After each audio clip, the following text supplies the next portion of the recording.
Entonces hoy vamos a ver cáscaras. Medio que me olvidé de grabar y estoy repitiendo esto para que quede en la grabación. Una cáscara, como estamos viendo acá, son elementos estructurales con una dimensión menor a las otras dos, y la diferencia entre una cáscara y una placa o losa es simplemente que estas superficies ya son superficies curvas y no son necesariamente superficies planas. Y lo que estaba recién y me quedó cortado, estaba hablando de que después numéricamente los programas de elementos finitos usan estos elementos shell, que los llaman elementos cáscaras, pero que asumen pequeño espesor, porque la teoría para grandes espesores y para pequeños espesores, como vimos en placas, como vimos con vigas, la altura modifica el comportamiento más que nada corte y cómo acopla eso con flexión. Entonces, por más que tengan un programa que calcula elementos de cáscaras en principios genéricos, asegúrense de tener pequeño espesor, y si no lo tiene, los errores que están cometiendo. Y lo otro que voy a decir asociado a esto es que la cáscara, en principio, el elemento shell debería ser un elemento curvo. Hay muchísimos programas que llaman elementos shells a elementos planos. Y salvan ese problema diciendo, bueno, discretizar un montón, y para hacer una superficie que realmente sea curva, si nosotros la discretizamos con muchos elementos planos, más o menos vamos captando la forma, y esas líneas parecen esa curva. La diferencia es que en realidad para hacer un elemento shell propiamente dicho debería ser curvo. Si lo aproximamos por elementos planos, la respuesta va a ser distinta. Y cómo esto se divide en los esfuerzos va a ser ligeramente distinta. Cuando ponemos infinitos elementos va a ser todo igual, nadie quiere poner infinitos elementos. Una buena idea para ver qué tan bien estamos discretizando es agreguen un par más de elementos. Si cambia la respuesta, sigan agregando elementos. Si ya deja de cambiar la respuesta, pusieron suficientes elementos. Pero bueno, las cáscaras entonces, superficies con una dimensión menor a las otras dos. Y en el caso de cáscaras, así como en el caso de cualquier estructura, siempre y cuando nos mantengamos en regímenes lineales, podemos dividir las cargas. En realidad esto no debería ser la carga, sino, bueno, sí. En este caso las cargas pueden estar aplicadas en cualquier dirección. Es decir, cuando yo tenía una losa, la carga era perpendicular a la losa. La cáscara, ya que es genérico, puede tener cargas en cualquier dirección.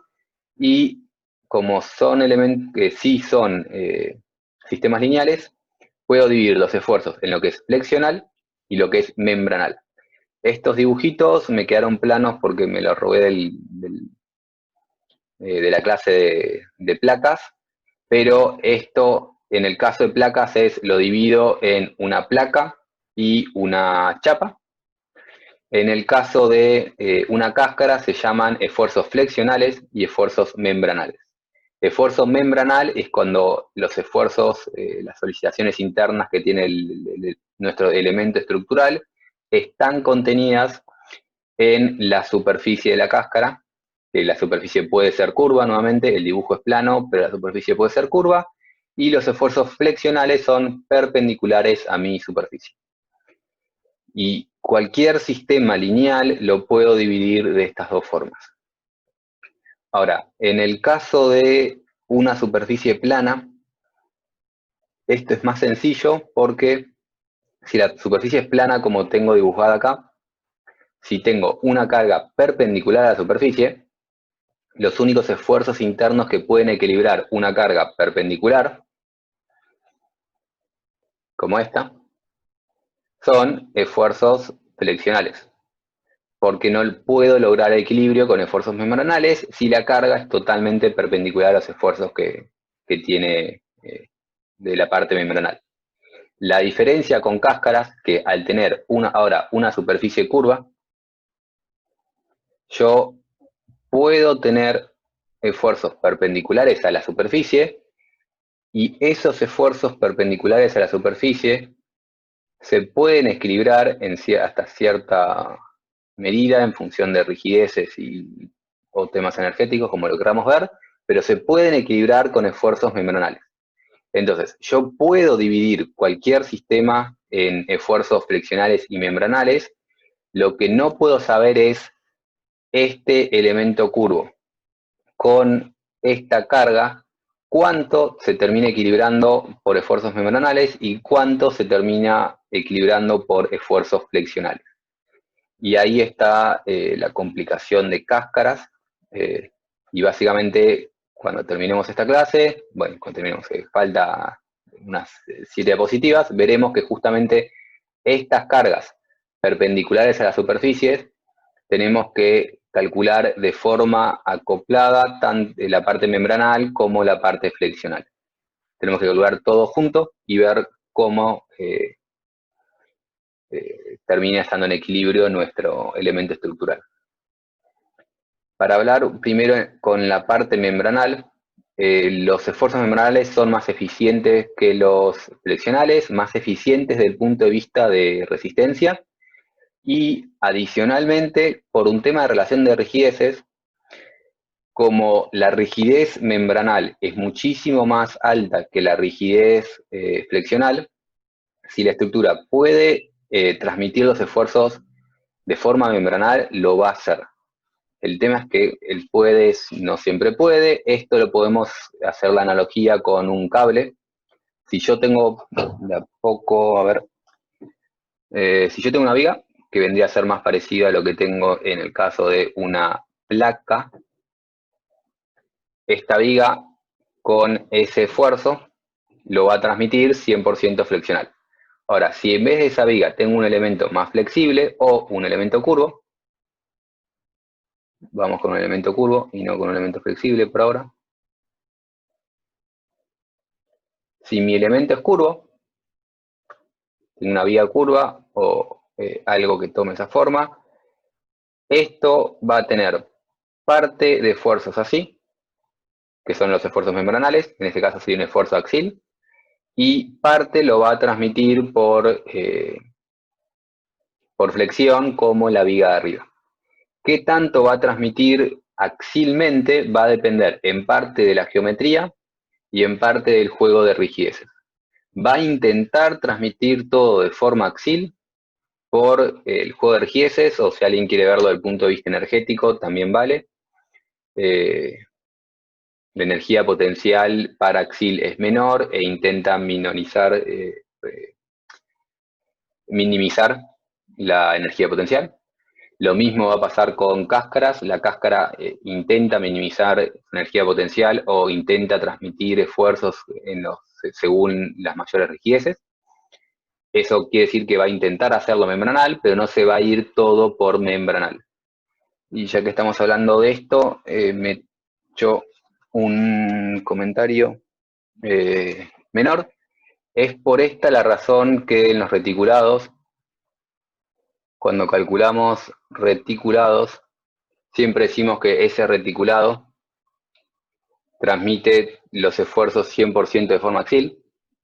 Por más, y cuando arrancamos con la carrera, en estabilidad 1 nos dicen que, bueno, tomen esto como si fuesen articulaciones, pero después en la vida real no se hacen articulados, se hacen empotrados, o sea, estos se sueldan entre sí en muchos casos, a veces se articulan con bulones, a veces se sueldan, y aún si lo estamos soldando, los esfuerzos van a ser mayoritariamente axiles. En esta zona de acá, en esta zona tal vez me aparece algunos esfuerzos de momento, pero va a ser mayoritariamente axiles por minimización de la energía potencial o por juego de rigideces.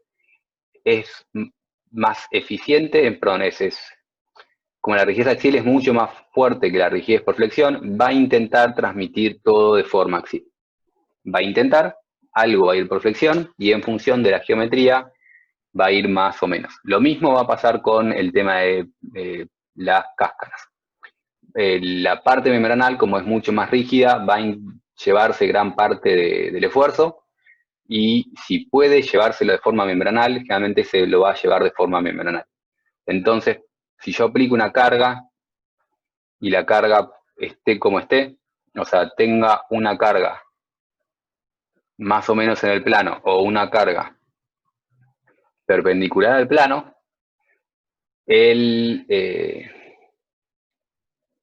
la mayoría de los esfuerzos en principio irían por esfuerzos membranales.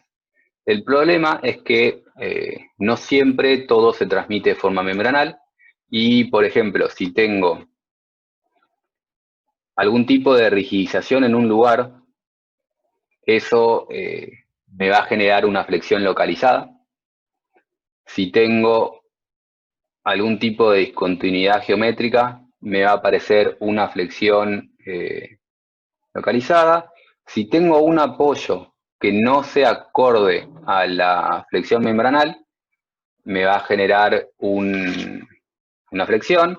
Y cuando digo no acorde, quiere decir que para tener esfuerzos únicamente membranales, mi apoyo tiene que ser así. Si yo en vez de tener eso, le restringo los movimientos, le pongo un apoyo fijo, le pongo un empotramiento, no permito que el cuerpo deforme como deformaría una membrana, y entonces me van a aparecer estas distorsiones por flexión en esta zona. Lo que indiqué hasta ahora es tema de geometría o apoyos, lo mismo pasa con cargas. Si yo aplico una carga puntual, eso me genera una flexión. Si la carga no es puntual y es lineal, por ejemplo, si esto tiene simetría de revolución, pasa lo mismo. Y si tengo una carga distribuida, por ejemplo, en el punto donde termina la carga y donde empieza la carga, en estos sectores también va a haber perturbaciones por flexión. Entonces, en esos lugares que indiqué, donde hay cargas puntuales, cargas lineales, donde empieza o termina una carga, donde tengo discontinuidades, ya sea de cargas o de geometría, o tenga apoyos que no sean acorde a la teoría membranal, en esos puntos voy a tener sí o sí distorsiones por flexión, y en el resto de la cáscara va a intentar más o menos transmitir los esfuerzos de forma membranal. Entonces, primero vamos a estudiar un poco el tema de la teoría para esfuerzos membranales y arrancamos con un par de definiciones. Si yo tengo una superficie curva, esa superficie curva tiene dos curvaturas principales, que es la mayor curvatura y la menor curvatura de esa superficie en ese punto. Es decir, la superficie punto a punto tiene una máxima curvatura y una mínima curvatura. La máxima curvatura está asociada al menor radio de curvatura y la menor curvatura está asociada al mayor radio de curvatura. Pero bueno, esas curvaturas se llaman curvaturas principales. Y después, cuando empezamos a hablar de cáscaras, pero ahora con simetría de revolución, y nos vamos a restringir un poco al caso de simetría de revolución, si yo tengo simetría de revolución, puedo plantear lo que se llaman paralelos y meridianos, como tenemos con el globo, con la Tierra, y los paralelos son las líneas, las curvas. No hablamos de plano porque estamos hablando únicamente de la superficie de la cáscara. Entonces, dentro de la superficie de la cáscara, el paralelo son las curvas perpendiculares al eje de revolución, y los meridianos son las generatrices de la curva. Entonces, por ejemplo, si yo tengo un medio casquete esférico, ese es mi eje de revolución.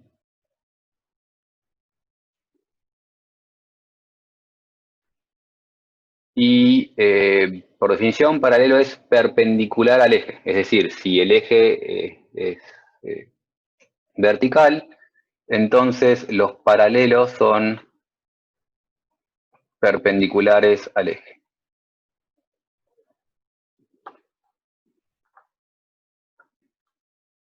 Esas líneas, que vamos a cambiar el color, estas líneas verdes,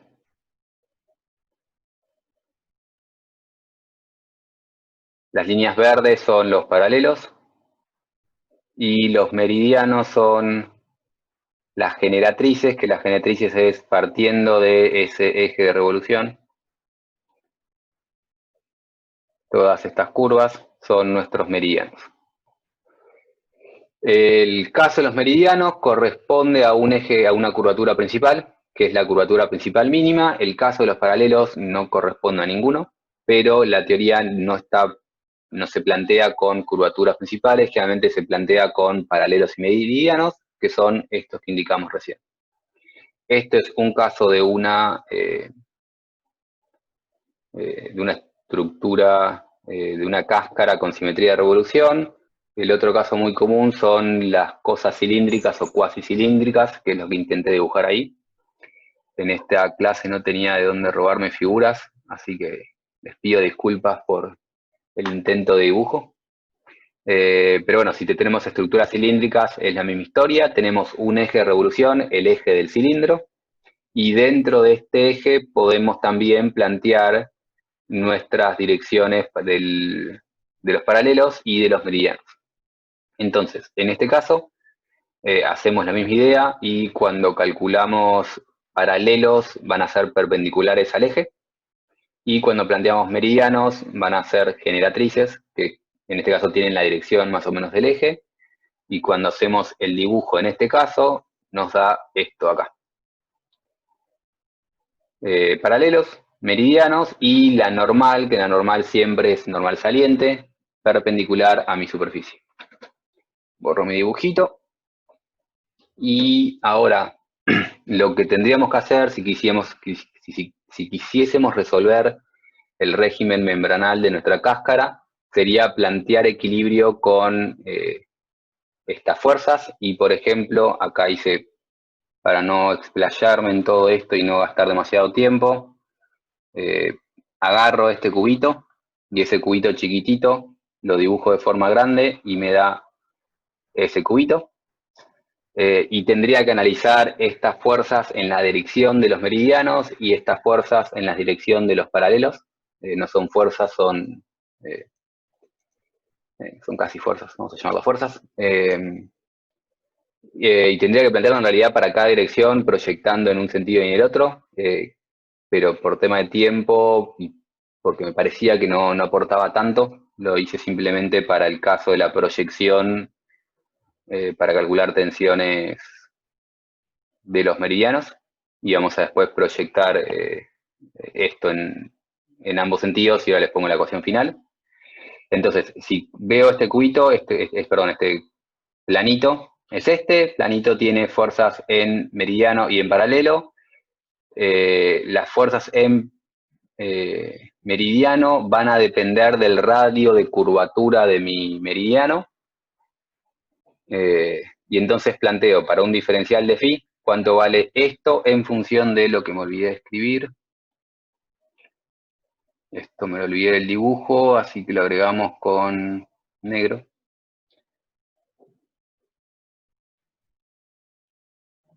Y equilibrio, eso es ese valor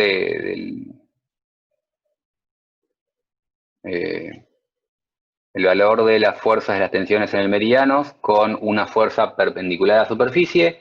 Lo calculo en función de ese ángulo, de esa curvatura que tiene, y por lo tanto me queda en función del radio de curvatura de los meridianos.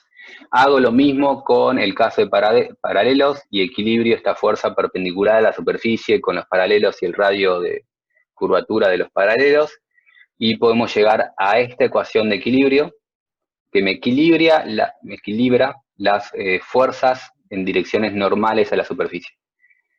Y me dice que la parte que soporta los esfuerzos que se transmiten en los paralelos son proporcionales al radio del paralelo, los esfuerzos que se transmiten en el meridiano son proporcionales al radio del meridiano.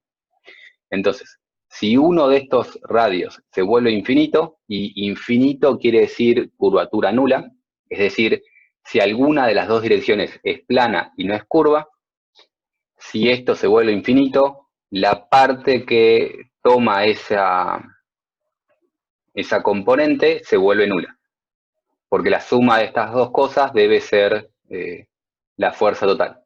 Y es por esto es que si la cáscara le terminamos dando geometría de losa. Lo que pasa es que estos dos radios se vuelven infinitos y estas dos fuerzas se vuelven nulas porque en vez de tomar esfuerzos con esfuerzos membranales, toman las cargas con esfuerzos flexionales. Pero bueno, si solo tenemos régimen membranal, las cargas se tienen que transmitir en la dirección de los paralelos o de los meridianos en función de sus radios de curvatura. Mientras menor es el radio, es decir, mientras más curvo es, más esfuerzo toma en esa dirección. Esto es con fuerzas perpendiculares a la superficie, y lo que me faltaría hacer, si quisiésemos hacer el desarrollo completo, si alguien lo quiere, se los puedo mandar después. No se me ocurrió subirlo al campus, pero tendría que hacer lo mismo con una fuerza en dirección del eje, y cuando proyecto ahora sobre este eje de revolución, podemos notar que como el paralelo es justamente perpendicular al eje de revolución, el único que toma esfuerzos es la parte de los meridianos, y entonces los meridianos, los esfuerzos de los meridianos son también aumentados por estas fuerzas en dirección del eje de revolución. En función de esta fórmula, donde R0, me olvidé de indicarlo, R0 es la distancia desde, no sé cómo dibujarlo, lo digo y después lo dibujo, R0 es la distancia del eje a la superficie. Entonces, por ejemplo, para este punto acá, eso se llama R0. Para el punto de abajo va a ser la distancia entre este punto, y hay que ir a buscar el eje por ahí. Esa distancia es este R0. Y entonces, ¿cuánto toma el valor del esfuerzo del meridiano en función de las cargas en dirección al eje? Son proporcionales a esa distancia y nuevamente del ángulo de las cosas. Estas son las dos ecuaciones de equilibrio para el caso de teoría membranal en cáscaras con simetría de revolución, y ahí empiezan a ver lo limitado que es la teoría la parte analítica que existe. Se podría plantear algo sin esta restricción de simetría de revolución, pero complicaría considerablemente la matemática y ya se vuelve poco practicable, porque si complica el equilibrio, complica más todavía la solución cuando llevemos esto a ecuaciones diferenciales. Bien, y esto es todo lo que voy a explicar de esfuerzos en teoría membranal, y ahora lo juntamos con la parte flexional. ¿Alguna duda hasta acá?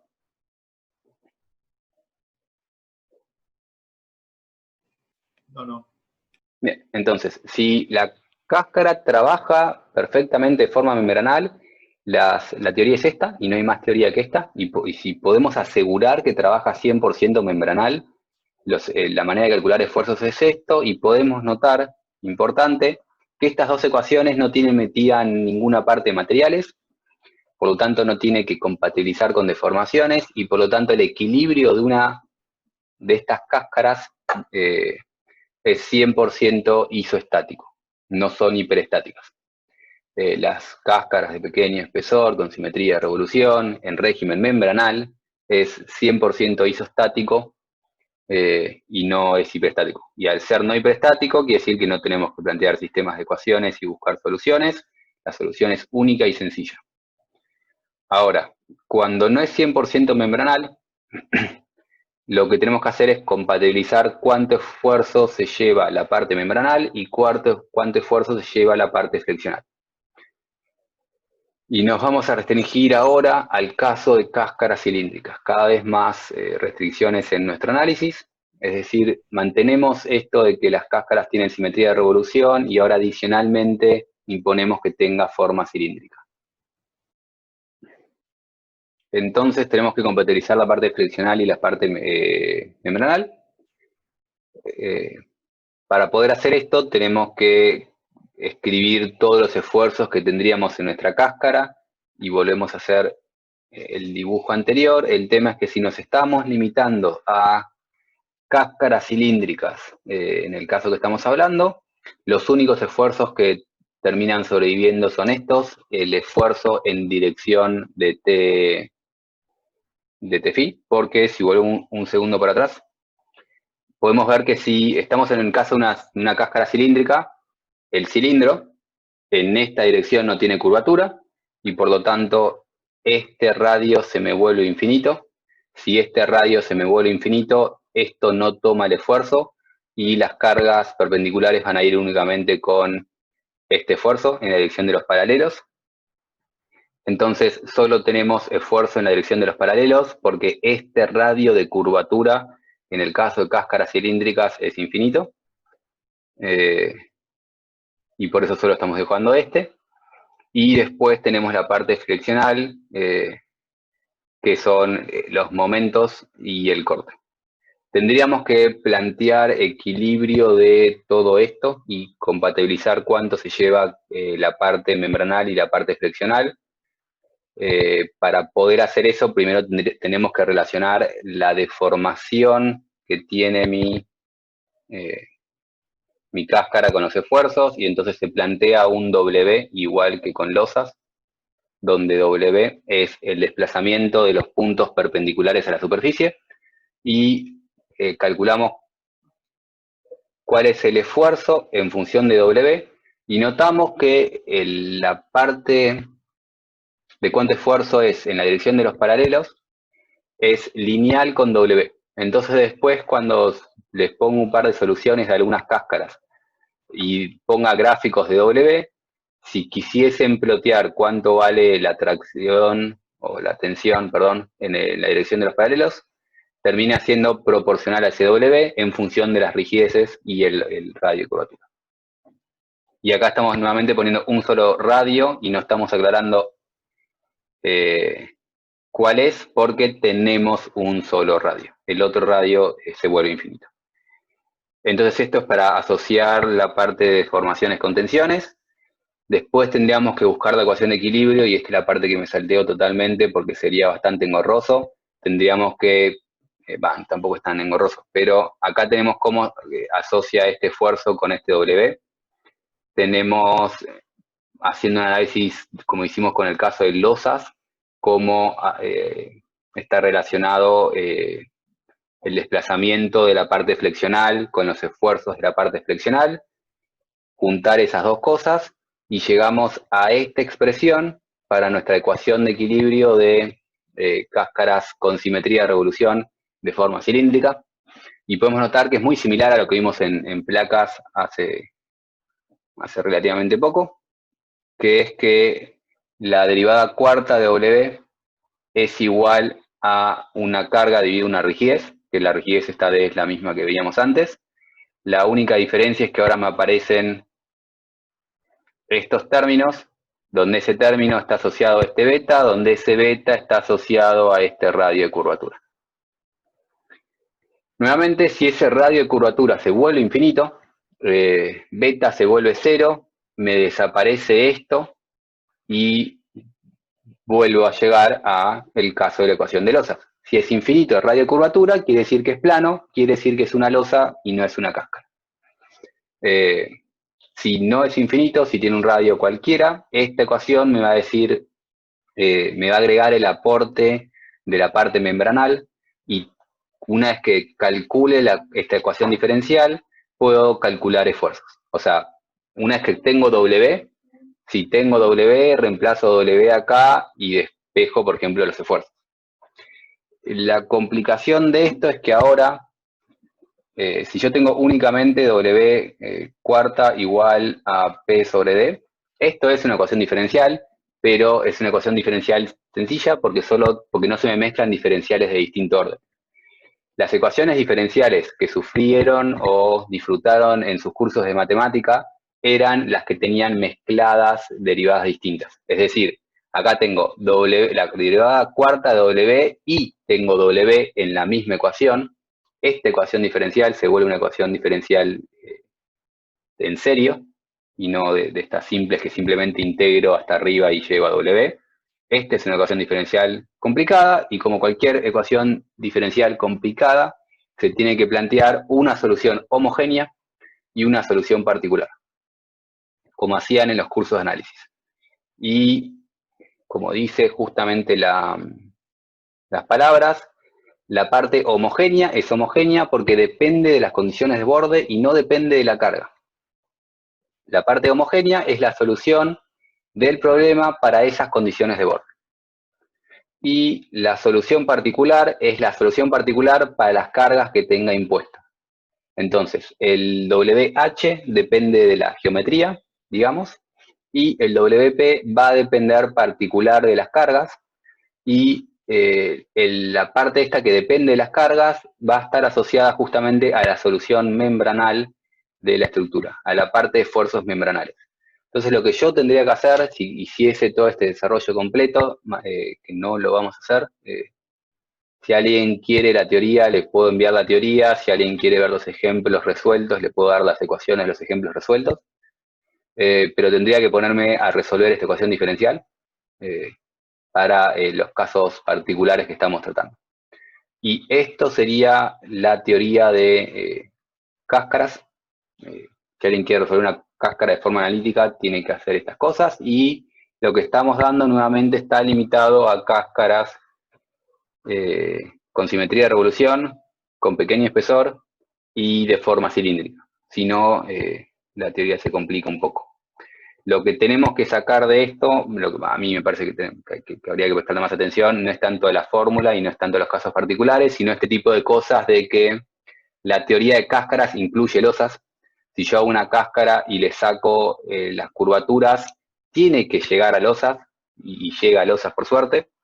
Entonces, si yo utilizo una cáscara para calcular una losa, está fantástico. Lo que no puedo hacer es calcular una losa para un caso de cáscaras. Entonces, los elementos shells son los elementos más globales. Un buen elemento shell curvo modela cualquier cosa que querramos modelar. Bien, esto es la teoría. Para ver un par de ejemplos, con esta teoría, metiendo estas ecuaciones diferenciales y resolviendo las ecuaciones diferenciales, podríamos resolver, por ejemplo, el caso de un tanque. Y esto es un tanque cilíndrico, porque estamos hablando de cáscaras cilíndricas únicamente. Es un tanque cilíndrico con cierto radio, cierto tamaño, cierta altura. La carga es la carga de agua, porque es un tanque de agua, y entonces la carga hidrostática es proporcional a la altura. Y después vamos a ver que le podemos poner una diferencia de temperatura y ver cómo se comporta. Si resolvemos únicamente la parte de la carga estática, es decir, cómo se deforma esto cuando aplico una carga, resolvemos la ecuación diferencial, y la ecuación diferencial nos da esto para W. Y podemos ver que si fuese 100% membranal, la cáscara intenta copiar la forma de la carga, porque si fuese 100% membranal, se estira como discos libremente que se puedan deformar libremente. Si se pueden deformar libremente, la deformación de cada punto es proporcional a la carga. Entonces, el régimen membranal me arroja un resultado de este estilo, donde la carga es proporcional, la deformación es proporcional a la carga. Ahora, como yo le puse esto, y esto no es compatible con el régimen membranal, en un momento había mencionado que para que sean los apoyos compatibles, tengo que hacer justamente un apoyo de este estilo, y si hubiese tenido un apoyo de ese estilo, hubiese podido tener esto, pero como la empotré, forcé que el desplazamiento valga 0, y como el desplazamiento tiene que valer 0, lejos del empotramiento intenta seguir esa forma membranal, pero a partir de cierta distancia, de acá para abajo, para lograr ese apoyo que valga 0, se va para acá, y para lograr el giro 0 tiene un cambio inclusive de curvatura, que en realidad me está haciendo esto, mi cáscara.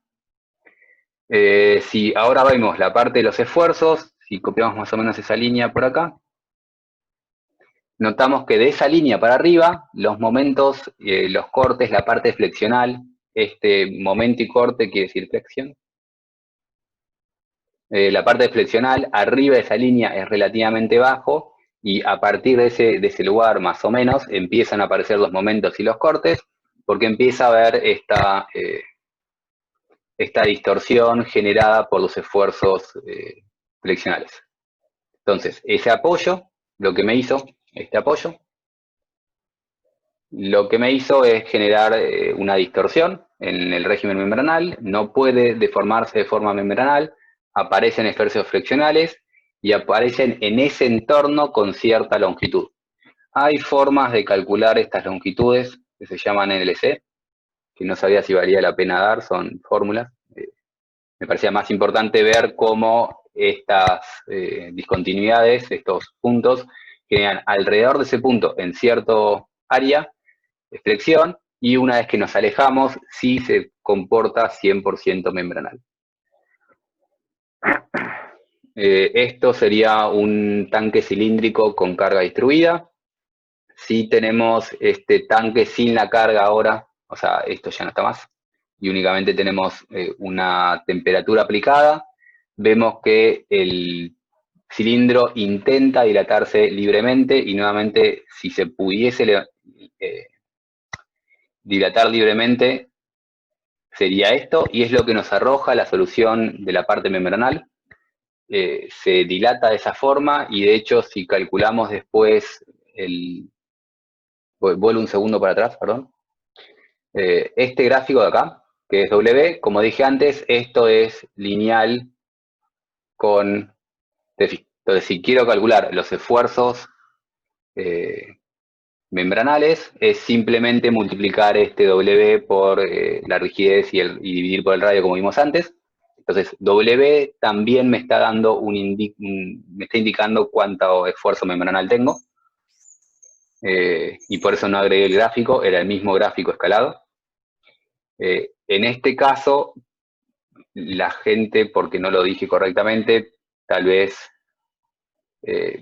podría llegar a pensar que esto también es lineal con T-phi, perdón, pero no es lineal con T-phi, porque si me aparece una temperatura, en realidad la fórmula que puse antes ya no vale. T-phi era no me acuerdo bien esto, no lo copien, y dudo muchísimo de mi memoria, era algo de este estilo. Ahora, este W es un W sin deformaciones térmicas. Si tengo deformaciones térmicas, le tendría que sacar la parte asociada a la dilatancia, y ahora sí vale. Entonces, este comentario largo era para decir que esto acá sería la solución del régimen membranal, pero me arroja una tracción membranal igual 0, porque dilata libremente, no me aparecen esfuerzos debido a esta dilatación. Lo que sí me aparece es que la diferencia entre ese régimen membranal y el flexional vuelve a ser algo similar. Como este punto no puede dilatarse libremente, viene acá y arranca derecho porque está empotrado, y genera, cierta longitud donde tengo flexión, y podría nuevamente graficar los esfuerzos flexionales y de corte en esa zona, pero de ahí para arriba intenta más o menos comportarse como si fuese membranal. Este es el ejemplo de un tanque, que para resolver todo esto nuevamente hay que resolver la ecuación diferencial. Y para hablar de un caso un poco más complicado, hablamos ahora de una cáscara con simetría de revolución nuevamente, pero las paredes están inclinadas. Entonces tenemos una cáscara con sus paredes inclinadas. Acá vemos claro que era el radio 0. El radio 0 es la distancia al eje, mientras que el radio real es la curvatura que tiene ese punto. Pero me distraje. Esto es una cáscara con la pared inclinada, y esta cáscara está rigidizada en el punto inferior. Esto acá no es un apoyo, es una cosa rigidizada de esta forma, es decir, es una viga, que la viga me va a aportar mayor rigidez que la cáscara, pero la viga no es infinitamente rígida, la viga puede trasladarse, la viga puede rotar, y entonces en función de la rigidez de esta viga me cambian los resultados que tiene esta cáscara. Este ejercicio tenía la particularidad de que este tipo de estructuras existen, de cáscaras de este estilo, que se le pone una viga abajo que intenta rigidizar la cáscara, y para rigidizar aún más se le agrega un esfuerzo de pretensado, es decir, se la zuncha a lo largo de todo el eje. Al zuncharlo me aprieta, y al generar esta fuerza de compresión aumenta todavía más lo rígido y disminuye deformaciones. Entonces este ejercicio era calcular el comportamiento de esta cáscara si tengo este pretensado, el zunchado que me aprieta, o si no está pretensada, que me cambia la rigidez que aporta la viga. Si hacemos nuevamente, nos ponemos a resolver ecuaciones diferenciales, que no voy a entrar en detalle. Este ejercicio en particular era bastante molesto no, largo. Lo que vemos es estos dos comportamientos. El azul es si tengo el pretensado y el rojo es si no tengo el pretensado. Entonces esto es cuánto se deforma. Si no está pretensada, se deforma de esta forma. Si está pretensada, se deforma así, que tiene sentido porque al pretensarlo justamente aumenté su rigidez, y su rigidez no solo a cuánto puede expandirse, sino a cuánto puede rotar. Perdón, vuelvo un segundo para atrás. Esta viga nuevamente no solo se deforma horizontal, sino que rota en función de su inercia a la rotación. Entonces ese pretensado aumenta esas dos rigideces, dándome este W, una menor deformación. Si grafico, ahora sí, las tensiones membranales, volvemos a ser lineales con las tensiones membranales porque no tenemos temperatura. Entonces el gráfico de las tensiones membranales es lo mismo. Y si vemos la parte de momentos, esta es la parte que parece interesante y un poco más confusa, el pretensado me termina disminuyendo un montón los momentos, porque el apoyo de esta viga tampoco no es un apoyo como deberíamos tener para hacer un régimen membranal. Para régimen membranal necesitamos eso, pero necesitamos justamente que esto se mueva libremente así y no pueda moverse de esta manera. Si yo le pongo esta viga rígida, esa viga rígida se mueve y rota, generando un apoyo bastante malo, y al rotarme la viga de abajo, esa viga al rotar, imagínense que rota esto justamente, esa rotación me termina generando más momentos en la parte de abajo de la cáscara, y por eso cuando no tengo esfuerzos de pretensado, me aparecen estos momentos rojos que terminan siendo bastante altos. Entonces, el pretensado no solo rigidiza y disminuye deformaciones, sino que genera una deformación mejor, hablando bien y correcto, más mejor, que me termina dando menores esfuerzos friccionales. Y esto es todo lo que tenía para contarle de cáscaras. Tardé 1 hora como pensé que iba a tardar, milagro. Me pasé por arriba todo lo que era las ecuaciones, porque hubiese tardado más que el doble, y no sé si aportaba mucho. Nuevamente, el comportamiento general de las cáscaras me parece importante, que intenta ir por régimen membranal, por tema de rigideces, de la misma manera que un reticulado intenta ir de forma axial, pero no siempre lo puede lograr por las condiciones de borde que estamos imponiendo, y en función de esas condiciones de borde genera una distorsión en ese rango. Lo otro importante es que esto, no solo la teoría que estamos viendo, sino casi todas, están aplicadas a pequeños espesores. Si no tenemos pequeños espesores, esto se complica un montón. Así que ténganlo en cuenta cada vez que calculan cualquier cáscara, cualquier losa, cualquiera de estas cosas. Recordar el pequeño espesor, así como si calculan una viga, recordar que las vigas de gran altura requieren más armadura porque no desarrollan el mismo brazo para para tomar esfuerzos.